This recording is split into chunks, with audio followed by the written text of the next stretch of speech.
Hello, and thank you for watching the 2022 Fall Legislative Forums, hosted by the Ashland Chamber of Commerce. I'm Gary Blake, President of the Ashland Chamber, General Manager of Recology Ashland, and Chair of the Chamber Legislative Committee. Moderating the discussion with me is Mary Gardner, past President of the Chamber. Tonight, we will be introducing Joy Fate and Tanya Graham, running for position 2. Each election year, the Ashland Chamber hosts legislative forums. This year, we are also hosting forums in addition to City Council for Parks Commissioner, Jackson County Commissioners, State Representatives, and State Senator. The forum is being recorded and will air on local community television, the RVTV website, and Ashland Chamber's website, along with additional election information at ashlandchamber.com. A few words about what the Ashland Chamber of Commerce is and what we do. The Ashland Chamber and Travel Ashland work year-round to improve the economy, support our businesses, and enhance the quality of life. Over 450 businesses are members of the Chamber, representing thousands of employees and jobs. We are a nonpartisan, private, nonprofit mutual benefit corporation providing forums such as these featuring candidates for elected office. We do not have a political action committee or endorse any candidates for any race. We have many strong community partners in addition to our businesses, including SOU, the Ashland School District, OSF, Asante Ashland Community Hospital, and of course, the City of Ashland. We organize, fund, and coordinate the long-standing and beloved community parades and celebrations, including the 4th of July, Children's Halloween Parade, and the Festival of Light celebration, including lighting and decorating the entire town and Santa's parade. The tourism branch of the Ashland Chamber is Travel Ashland, that inspires, attracts, and welcomes visitors with year-round multi-platform marketing campaigns. In the last few years, Travel Ashland has rebranded and is successfully expanding into new markets and attracting new visitors in the outdoor, wine, and culinary tourism segments, garnering strong engagement in key markets on the West Coast and beyond. The Chamber is the lead economic development agency for new and expanding businesses. We have just completed an economic diversification research and analysis study that will lead Ashland forward to tackle economic issues and create new initiatives. Finally, the Chamber serves as the main point of contact for businesses looking for assistance with expansion, relocation, problem mitigation, and resource connections. So the format of the forum, each candidate will have a 2-minute opening statement to discuss why they are running for their position and what skills and accomplishments qualify them to serve as an Oregon elected official. Following the opening remarks, candidates will be asked a series of questions with 3 minutes to respond. A bell will ring when candidates have 30 seconds and then 10 seconds remaining. Follow-up questions will be kept at 2 minutes. If there is time, they can give a 2-minute closing statement. They must adhere to this time restraint. Additionally, each candidate had to sign a consent form in order to participate. We require that the candidates refrain from any form of speech that includes profanity, obscenity, hate, racism, or vulgarity, or that is insulting or offensive to any ethnic, religious, political, or other identifiable group or individual, as determined by the forum moderator. A violation of this rule will cause a candidate to be removed from the forum.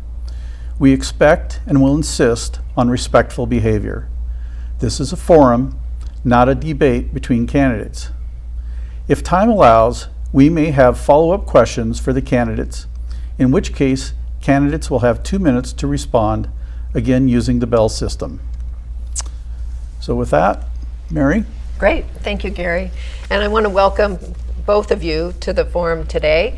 And we will follow in a format where we alternate each of the questions with you. And Joy, we're going to start with you today. So we're going to start with the opening statement and basically answering the question of why are you running, and to briefly discuss your skills and accomplishments that qualify you to serve as a city councilor.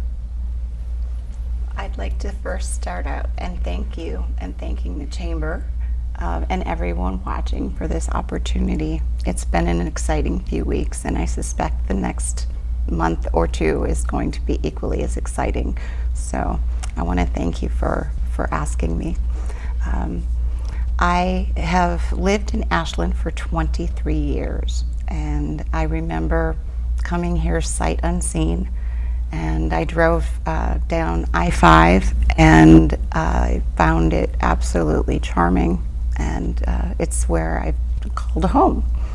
I have one daughter, her name is Grace, and I raised her here, and she just recently has left the nest, and she's relocated to Asheville, North Carolina. So it's an interesting time for me as well. I've been really involved in the community for the 23 years that I've lived here. I don't know how many of our audience know, but I've been very supportive of our community's most vulnerable populations. I sit on Ashland's Housing and Human Services Commission, and I've been a commissioner for a little over a year. And as time goes by, I'm watching, there's a big divide between people, and there's gentrification, and I'd like to see us kind of meet in the middle. I think that we need to be listening to voices that don't always have an opportunity to be heard. So I'm here to represent a lot of those voices. Great, thank you very much, Joy. And Tanya, I'd like to welcome you again as well, and then you can give your opening statement. Wonderful, and thank you for this forum and the community service that it represents. I think one of the things we're looking at right now in our world is the need for the civic efforts to be more civil, and this is a wonderful way for us to see how that's done. Those of us who are fortunate enough to live in Ashland know what a special place it is. And in fact, it's a reason many of us are here. We came because we were looking for a small town with progressive values that fosters innovation and new ideas. And we want art and music and nature in our lives. And we want to know that we can count on our neighbors and that they can count on us. I came here 26 years ago as just freshly out of college. My sister lived here in town, and in those 26 years I've raised my children. I've also worked here locally as the executive director of the GEOS Institute, where we focus primarily on helping communities prepare for climate change. So my time in Ashland has been an incredible experience for me. Just having this village help me with my children and just be a support as I've gone through that process. And then also having the many good ideas that come about from having people who are pulling in the same direction here and trying to make the world a better place. Well, since I've been on the council for the last 4 years, I've served as the council liaison to the Wildfire Safety Commission, to the Climate Policy Commission, the Conservation and Climate Outreach Commission, and also RVTD. Prior to joining the council, I served on the Wildfire Safety Commission. And all of that work is really around this question of resilience. And I think that that's the basic, the primary thing that I bring to this council is the lens of resilience. The past 4 years have been incredibly challenging, but in spite of those challenges, the council has responsibly navigated the pandemic, protecting our services. We've centered climate in our decisions, and done a lot of things that the community wants. So I'm looking to continue that work, and I'd be honored to continue serving on the council. Very good. Thank you for your remarks. We'll go ahead and turn to our first question, and as we stated, we're going to alternate on these questions. So Tanya, we'll begin with you on this first question. Tell us the top 3 issues or challenges you feel Ashland is facing. So, right at the top of that, of course, with my climate background, I'm going to say climate change. And a lot of people think about climate as a particular thing. It's about greenhouse gas emissions. But what we know here in Ashland is it's also about impacts, and we're living them now. We're living extreme heat, drought, wildfire, and smoke. And all of that impacts us in so many different ways. It impacts our health, it impacts our businesses, it impacts how we interact with each other. It can, depending on what's happening in our community. And that's all a very sort of holistic look. So when I say climate, there's a lot that's touching many different systems in our community. But we need to be looking at all of our decisions through that climate lens. Are these decisions helping us reduce the eventual extent of climate change? And are they helping us address the problems that we're experiencing now and will continue to get worse? So that's right off, right at the top of my list. We also know that and this links back to climate as well, but those of us who are most vulnerable in our community are at the highest risk also from climate impacts. And so anyone who is struggling to maintain their housing, if they're struggling to feed their families, they are at much higher risk with these new challenges that are rolling in on us. So a big part of what we have to do is to address that gap between Ashland's wealthiest and poorest members. Our low-income people should be able to have a good life in Ashland. They shouldn't be strapped constantly. And yet, in this past summer, the median house price in Ashland was $630,000. Our median income is $58,000. Those things do not line up. So we need to actively work to figure out how are we going to make sure that our community can have our community members living in it in spite of these increasing market rates. And that's tricky, but the city has a very important role in that. And then the third piece of that is we also recognize that our economy is undergoing a radical transformation. And that's happening in communities around the world because of climate impacts, but also because of market forces. There's a lot that's happening, and we need to envision what that looks like. And then all of the entities in our community need to do their piece. And the city will have a piece of that. And the chamber will have a piece of that, and private organizations and banks will have pieces of that. But charting that economic future so that people can access good paying jobs and that the people who are working service jobs in our community can live here comfortably is a big part of what we need to be looking at over these next 4 years. Great, thank you. Joy, same question for you. The top 3 issues or challenges you feel Ashland is facing? Thank you. I'm going to refer to my notes. I think city government must begin to operate with fiduciary responsibility. We need a realistic budget that's balanced by priority-based spending and not recklessness.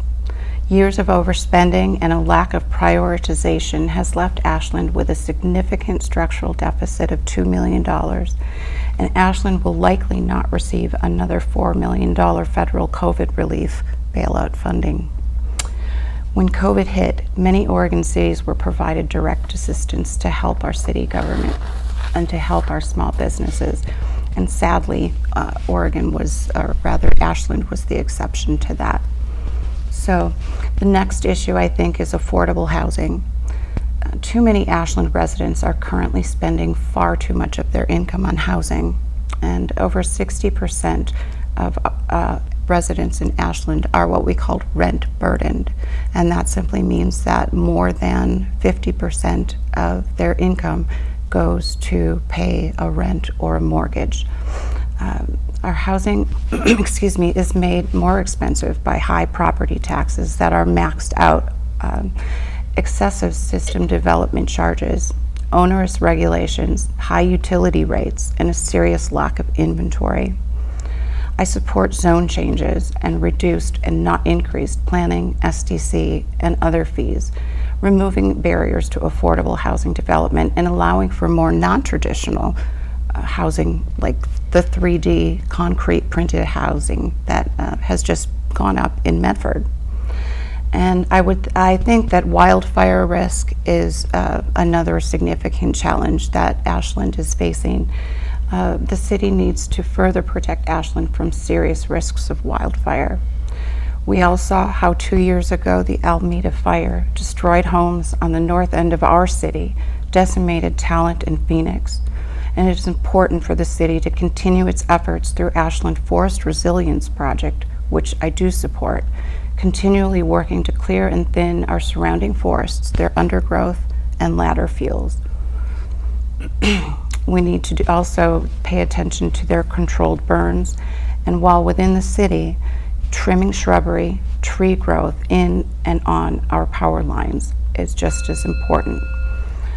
It's also clear that people are concerned about receiving timely, accurate Nixle alerts so that in the future, if we have another emergency, people can count on being contacted in a timely way and make sure that they've planned for a safe evacuation. Great. Do you have any follow-up? or I don't. question? Okay. So on question number 2, so you've brought up and we've talked about some of the 3 top issues that you're thinking about as challenges. And there are many areas that in elected office that you're wishing to pursue those things. But what are your priorities, and specifically, how would you fund them? So within the things that you've mentioned, those are things that we're talking about. But as we come forward with some of the other things with the city, talking about funding as well. That's to Joy. Yes. Oh, To Joy. okay. Sorry, Joy. I should have told you that. I wasn't actually paying nearly as much attention as I should have been. Could you just repeat Sure, a I little will, bit of yeah. that, please? And I'll be Thank you. better at reading it directly, but I That's should okay. have. I'll make sure I do that next time. So there are many areas that people wish to pursue as they enter elected office, and we just discussed 3 of those. What are your priorities, and specifically, how would you fund them? Okay, I think I would like to help Ashland's business community. I disagree with increasing fees on restaurants and artists here in our community. I know in particular the Lithia artists along the creek and the restaurants that have their seating alongside the creek the city council had wanted to raise fees on that particular artist group and restaurants, and it's not something that I would have supported. I think that that's the wrong decision at the wrong time. I think incentivizing our small businesses rather than penalizing them is a step going forward. And I know the big picture, when good employees want to expand here, we need to incentivize them rather than penalize, as I said. There have been reports that city officials have basically told business people who want to expand and prospective employers that they should look elsewhere if they find that Ashland is becoming too expensive for them to do their business. And it needs to change. We need real jobs that pay real money. It's very upsetting to me that several of the core retail establishments here have left.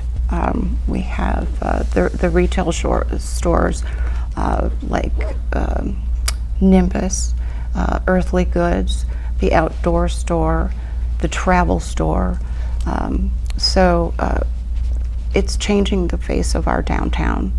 And excuse me, I'd like to encourage businesses. I don't necessarily know exact ways that I would incentivize them at the moment. I don't have the luxury of having, binders prepared for me to before a council meeting, so I'm a little bit limited with what options that we have. But I think it's important that we look to support bringing in new businesses like tech companies, light manufacturing. I think that's incentivizing is a good thing.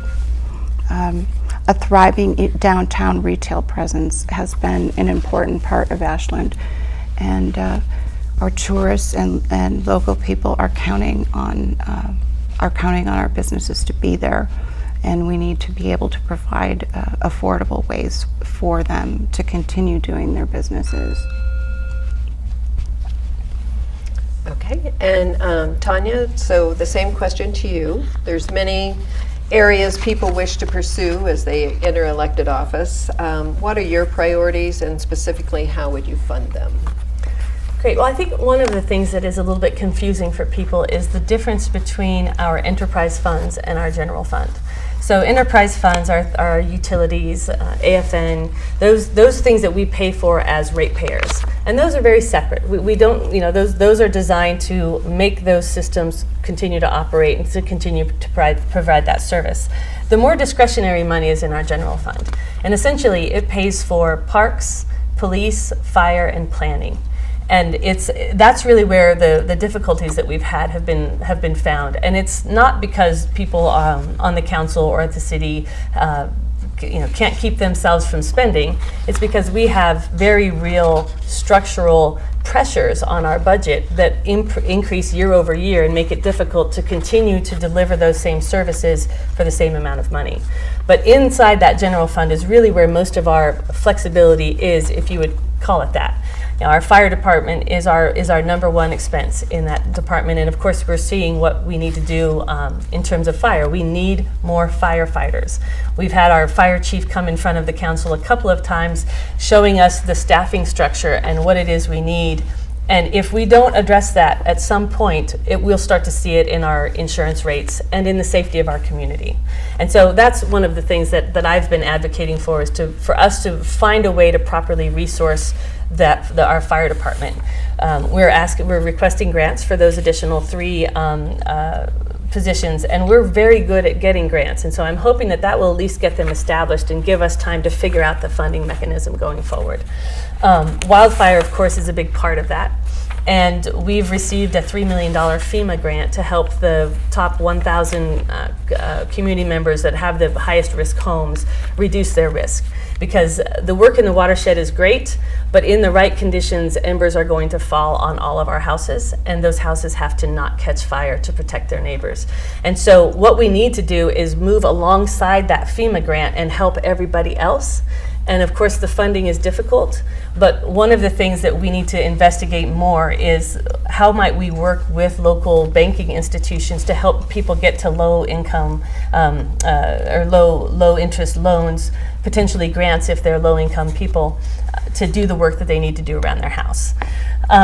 In terms of housing, we're developing the housing production strategy right now, and that will guide the council's efforts. A lot of that is policy that we can do that doesn't cost money, but those other pieces are really, those are public-private partnerships that we need to look at. What land does the city have? We're looking at some surplus property right now, and the council has told staff to look at the other possibilities there. So all of that sets up the economic atmosphere within which businesses can survive and thrive here in Ashland. So that's where I would focus. Thank you. Okay, this next one's going to be back to you, Tanya, to start. Over 50 employees have left the city over the past year, with a number of unfilled departmental head positions. Why do you think this is, and should voters be worried about it? I will answer the second question first. Absolutely, we should be worried about it. Anyone who's ever run an organization or a business or any type of enterprise knows that when you lose a person who's been there for a long time, you lose more than someone who is spending those 8 hours in that office. You lose what they know, you lose the relationships that they have, you lose the experience that they have with your particular system. And so a large number of resignations should concern anyone in any enterprise that they're looking at. We know that people are resigning in general in a lot of places. People are switching careers, they're moving back home, they're doing all sorts of things. So not all of what we are looking at here is outside the norm of what's happening in the larger world. But some of it, I believe, is. And I see it coming from a very negative atmosphere that's been created for our staff. We have situations where people and sometimes elected officials have spoken about staff members by name in social media, calling their integrity into question, calling their ability to do their job into question, and treating them in a way that they don't deserve and they don't have to tolerate. Because we have really good people who work for us. And fortunately, a lot of them have stayed in spite of this very difficult atmosphere that we have. And I would say, the vast majority of Ashlanders are appreciative of the work that the city does. They are supportive.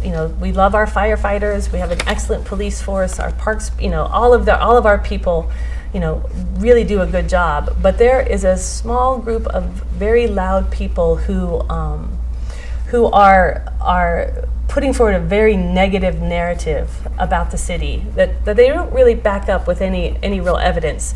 But that eats away at people who are working very hard. We tend to forget that the pandemic came along and our employees kept the lights on, they kept the water running, they kept our police and fire services up when they couldn't be in the same car with other people.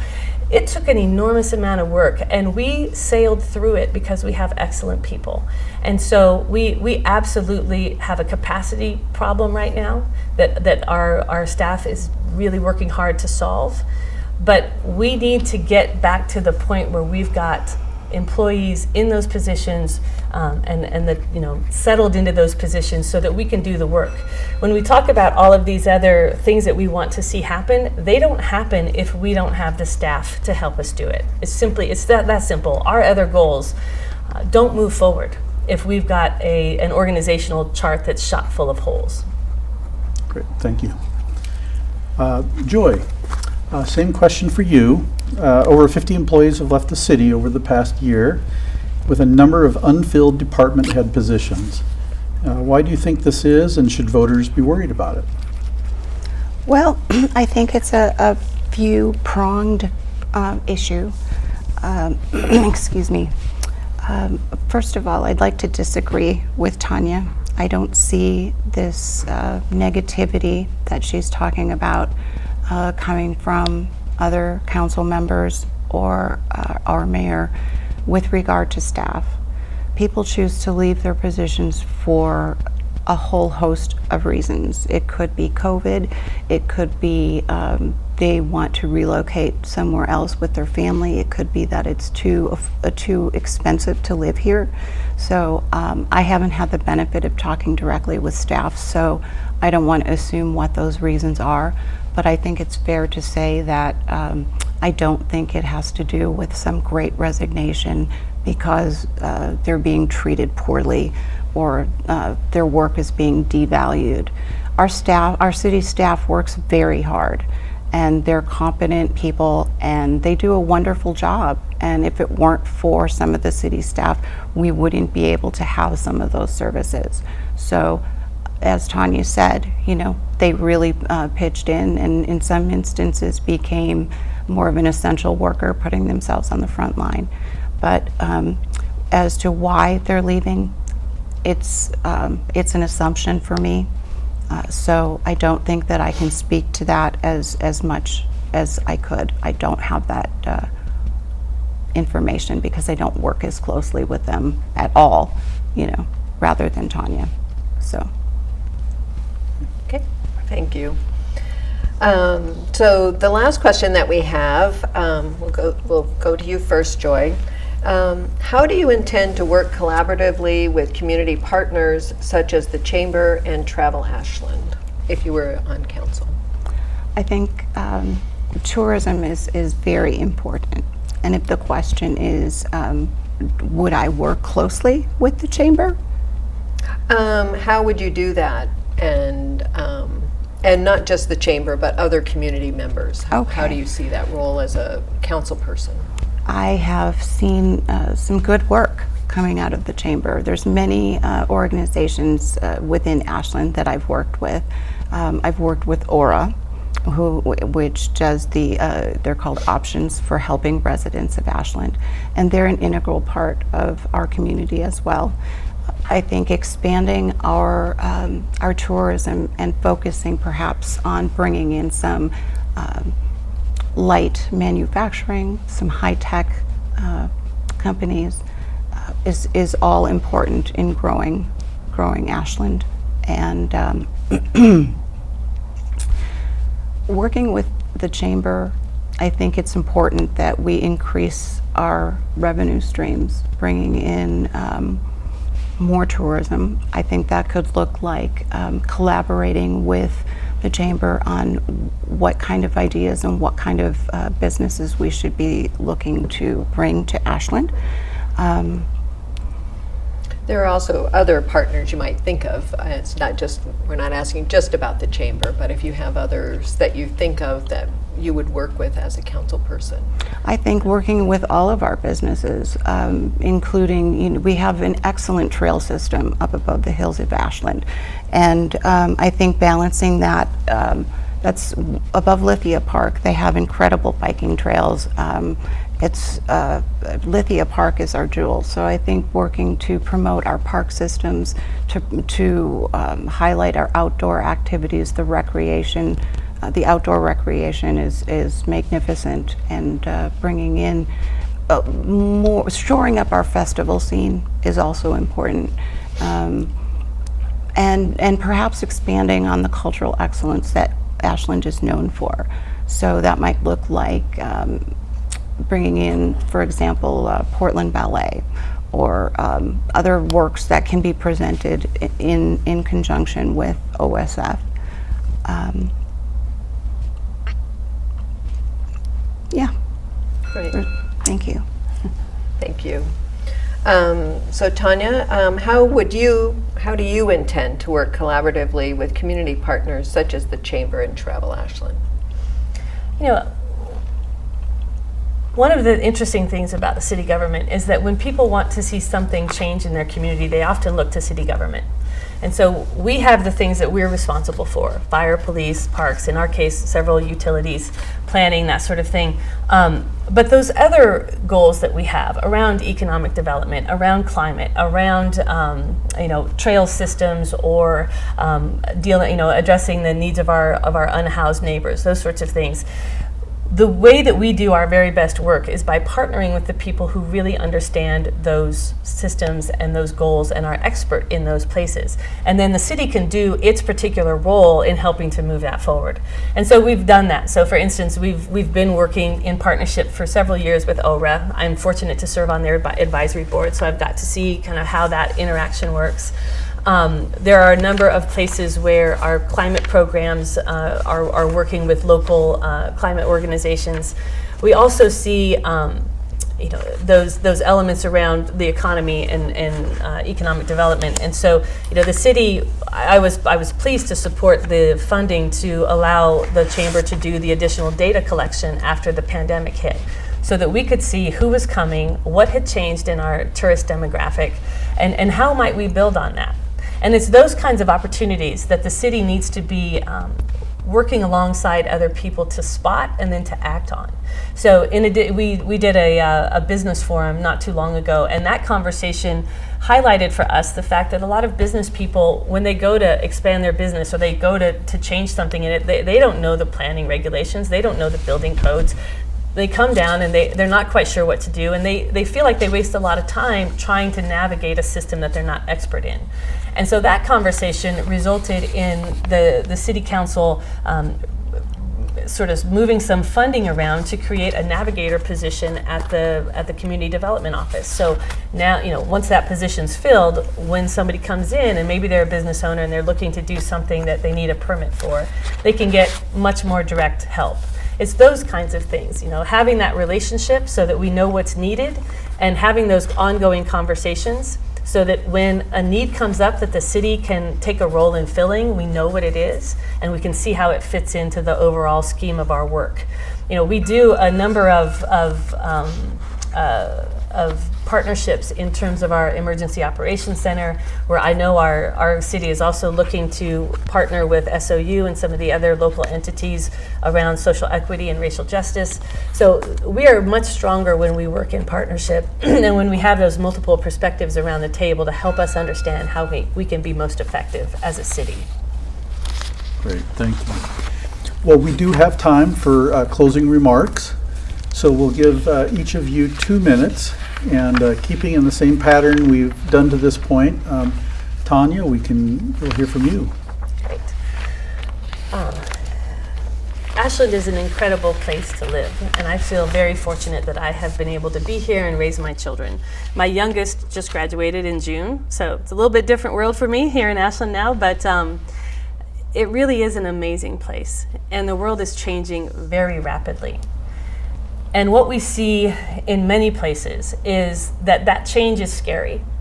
It startles people. It makes people feel unsure. And sometimes with that sense of fear or anxiety, it turns into real negative conversation. And that combination with the world of social media has created kind of a very difficult space to be in, where there are often people who are putting forward very negative narratives. And I think it's in large part because, we're in an unsettled time. It's a difficult time, and we all have reasons why our own individual lives are difficult. But in that time, we need to bank hard towards taking care of each other, towards partnership, towards deeply understanding what the challenges are that we face, and coming together in a way that we can create solutions that work for multiple sectors of our community.